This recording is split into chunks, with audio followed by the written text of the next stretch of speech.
राष्ट्रीय शैक्षिक अनुसंधान एवं प्रशिक्षण परिषद के केंद्रीय शैक्षिक प्रौद्योगिकी संस्थान द्वारा निर्मित प्रस्तुत है कक्षा 1 के छात्रों के लिए कार्यक्रम हमारे मित्र। मधुपंत द्वारा लिखित इस आलेख को प्रस्तुत कर रही हैं धृति चौधरी।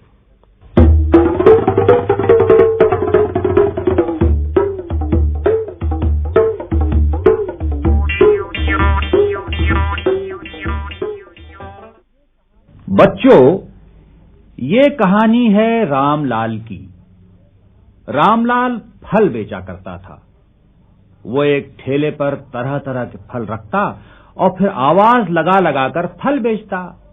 केले लो, अमरूद लो, संतरा लो। रामलाल बड़ी मेहनत और लगन से अपना काम करता था। वो खूब अच्छी तरह देखकर फल लेता और उसे अच्छे फलों की बहुत पहचान थी। पता है वो अच्छे फलों की पहचान कैसे करता था? अरे भाई, अपनी नाक से फलों को सूंघता और फौरन पहचान लेता कि कौन सा फल अच्छा है और कौन सा खराब। कभी कभी वो फलों को चखकर भी देखता था। पता है वो फलों को क्यों चखता था? इसलिए कि फलों के स्वाद का पता लग जाए। बच्चों, एक दिन की बात है, रामलाल ने जब अपने सारे फल बेच लिए तो आराम करने के लिए एक पेड़ के नीचे लेट गया। तभी उसकी आंख, कान, नाक और जीभ में होने लगी बातें।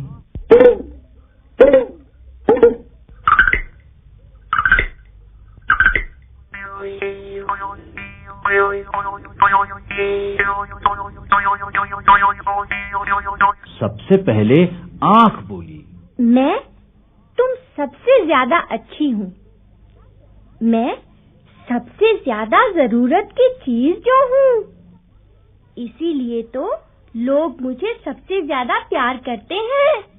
और फिर रामलाल की दोनों आंखें गाने लगीं।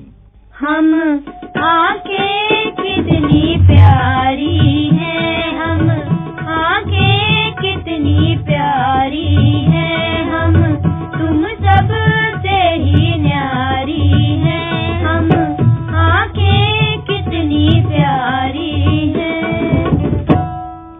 हम सभी को राह दिखाती,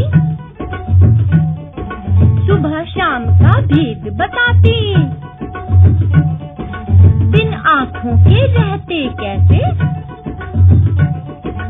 चलते और दौड़ते कैसे। खेल खिलौने बाग बगीचे, हाथी घोड़े दिखते कैसे।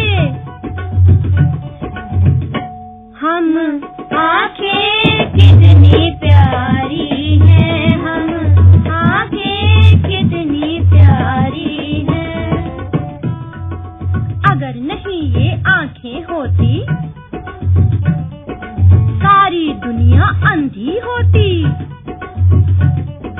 दिखता कभी नहीं उजियाला, चारों तरफ अंधेरा ताला। हम आँखें कितनी प्यारी हैं, हम आँखें कितनी प्यारी हैं। आंखों की ये बात सुनकर नाक से चुप न रहा गया। वो अपनी आवाज में बोली, अरे आँख के बिना तो काम चल भी सकता है, पर बिना नाक के तो एक पल भी नहीं रहा जा सकता। मैं सांस लेती हूँ, तभी तो सब जिंदा रहते हैं। इसके अलावा मैं सूंघने का काम भी तो करती हूँ। चीजों को सूंघ कर ही तो बताया जा सकता है कि ये चीज अच्छी है या खराब। और चेहरे की सुंदरता भी तो मैं बढ़ाती हूँ। अगर मैं ना होती तो लोग कितने बदसूरत लगते। इतना कहकर उसने गाना शुरू किया। मैं चेहरे के बीचों बीच, भाई मैं चेहरे के बीचों बीच, मेरे आगे है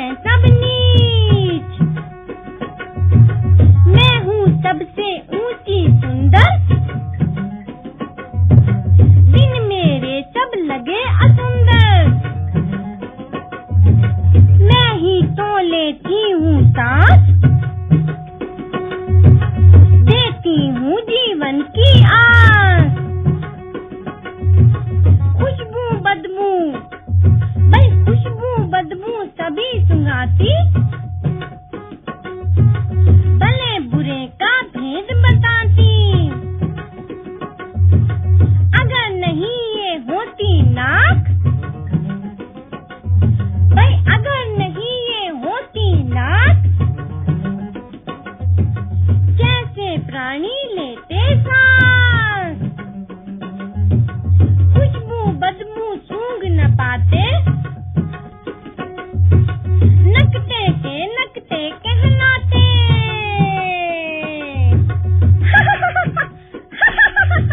नकते कहलाते।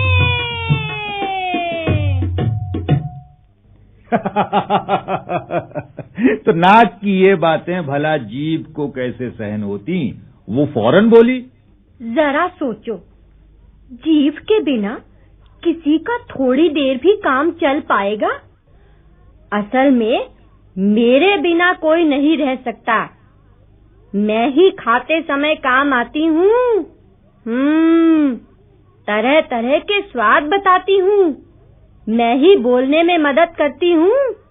मेरे बिना न आदमी बोल पाएगा और न हर तरह के स्वाद ही बता पाएगा। अब तुम ही बताओ, क्या बिना भोजन के कोई रह सकता है?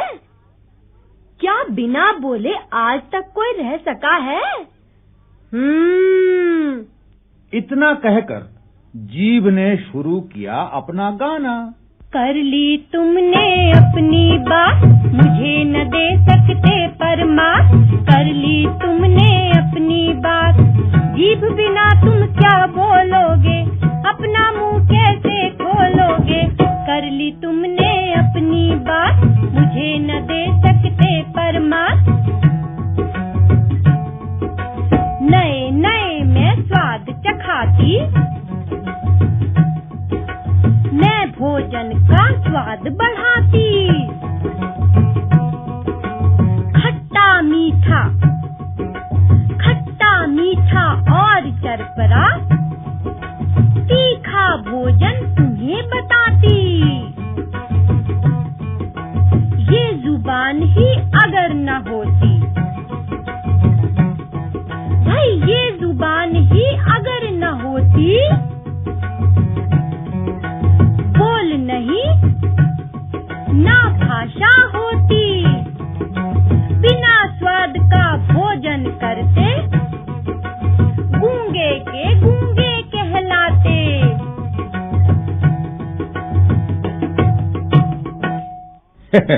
अब कान जो इतनी देर से इन सब की बातें सुन रहा था, तुरंत बोला, अगर मैं न होता तो तुम सब एक दूसरे की बात सुनते कैसे? बिना कानों के तो सारी दुनिया ही बेकार हो जाती।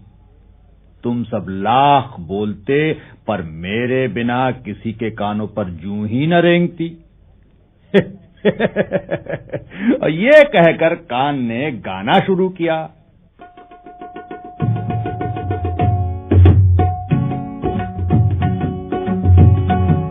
अरे मैं हूँ कान, मैं हूँ कान, मैं हूँ कान, मैं हूँ कान, सदा सभी के आता कान।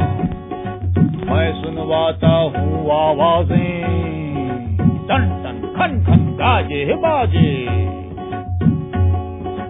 अगर नहीं ये होते कान, तो दुनिया हो जाती बेकान। कोई भी आवाज न सुनते और बहरे के बहरे रह जाते। इस तरह से बातें करते करते आंख, कान, नाक और जीभ में हो गई लड़ाई। सभी अपने को दूसरे से बड़ा बताने लगे। अब आंख बोली, ठीक है, मैं अपना काम बंद कर देती हूँ, फिर देखूं कैसे चलता है रामलाल का काम। तो आंख ने देखना बंद कर दिया। रामलाल घबराकर बोला, नहीं भाई आंख, तुम अपना काम करो, मेरा तो तुम्हारे बिना जरा भी काम नहीं चलेगा। तभी नाक बोल उठी, अच्छा, तो मैं भी अपना काम करना बंद करती हूँ। ये कहकर नाक ने कर दिया अपना काम बंद, यानी सांस लेना भी बंद कर दिया और सूंघना भी। अब रामलाल बोल उठा, नहीं भाई नाक, मेरा काम तो पल भर भी तुम्हारे बिना नहीं चलेगा। बिना सांस लिए कोई नहीं रह सकता। मुंह से सांस लेने में तो धूल मिट्टी अंदर चली जाती है, जबकि नाक के बाल धूल मिट्टी को रोक देते हैं। इसके अलावा मैं तो सूंघ सूंघ कर ही फल लेता हूं। मेरा काम तुम्हारे बिना कभी नहीं चलेगा। अब जीभ बोली, ठीक है, तो लो, मैंने कर ली अपनी जीभ बंद। रामलाल ये सुनकर फिर बोला, अरे भाई, जीभ के बिना तो बातचीत ही नहीं हो सकेगी। मैं कैसे अपना काम करूंगा? नहीं भाई, मेरा तो जुबान के बिना रहना मुश्किल है। अब ये सुनकर कान बोल उठा, अच्छा भाई, मैं ही सबसे छोटा हूं, तो लो, मैंने अपना काम करना बंद कर दिया। अब मैं सुनूंगा ही नहीं। रामलाल ये सुनकर बोला, भाई कान, मेरा काम तो तुम्हारे बिना भी नहीं चल सकता। बिना आवाज के सुने कोई रह भी सकता है। और फिर रामलाल ने कहा, देखो भाई, तुम चारों ही तो मेरे साथी हो। बिना आंख के मैं अंधा हो जाऊंगा, बिना नाक के नकटा, बिना जीभ के गूंगा बन जाऊंगा और बिना कान के बहरा।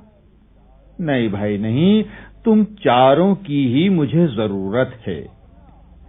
सबका अपना अपना काम जरूरी है। लड़ाई को छोड़कर सब मिलजुल कर रहो तो कितना अच्छा हो।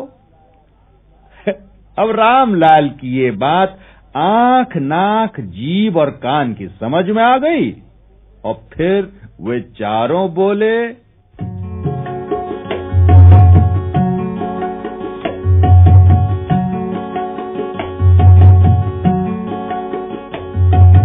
आंख, नाक, जीभ और कान, चारों ही आते हैं काम।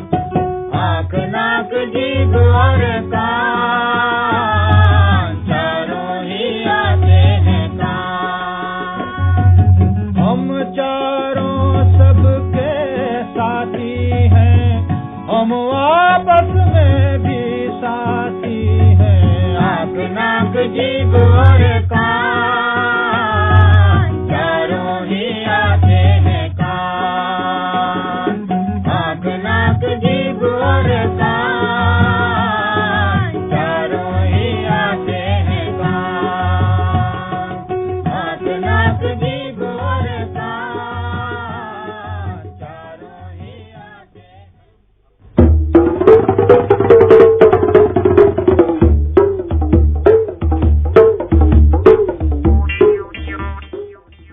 प्रस्तुति सहयोग रमेश रानी शर्मा, कैसेट संकलन रमेश रानी शर्मा एवं वंदना निगम।